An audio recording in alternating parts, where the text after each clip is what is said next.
ನಮಸ್ಕಾರ, ಸುದ್ದಿ ದಿನಕ್ಕೆ ಸ್ವಾಗತ. ನಾನು ರಾಹುಲ್ ದಯಾನ್. ಪ್ರಮುಖ ಸುದ್ದಿಗಳನ್ನ ನೋಡೋಕ್ಕೂ ಮುಂಚೆ ಈ ಕ್ಷಣದ ಹೆಡ್ಲೈನ್ಸ್. ಸಿದ್ದರಾಮಯ್ಯಗೆ ಚುಚ್ಚಿದ ಮೂಡಾ ಮುಳ್ಳು.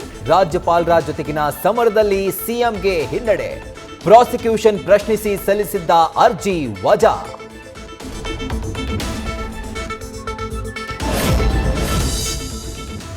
ಸುಪ್ರೀಂ ಕೋರ್ಟ್ ಮೆಟ್ಟಿಲೇರಲು ಸಿದ್ದು ನಿರ್ಧಾರ.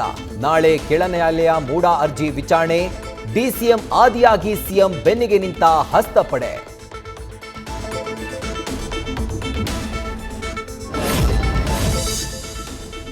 ಎಆರ್ ಡೈರಿಗೆ ಎಫ್ಎಸ್ಎಸ್ಸಿಐ ಶೋಕಾಸ್ ನೋಟಿಸ್.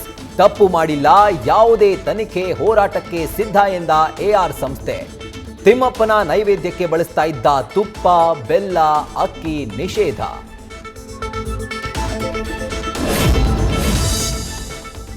ಹೆಜ್ಬುಲ್ಲಾ ಮೇಲೆ ಉಗ್ರ ನರಸಿಂಹನ ರೂಪ ತಾಳಿದ ಇಸ್ರೇಲ್. ಲೆಬನಾನ್ ಮೇಲೆ ಕ್ಷಿಪಣಿಗಳ ರಣಮಳೆ.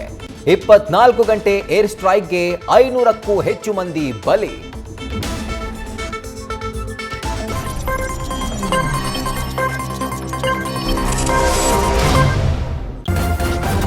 ನ್ಯೂಸ್ ಫಸ್ಟ್, ನಿರ್ಭೀತಿಯಿಂದ ನಿಮ್ಮ ಪರವಾಗಿ.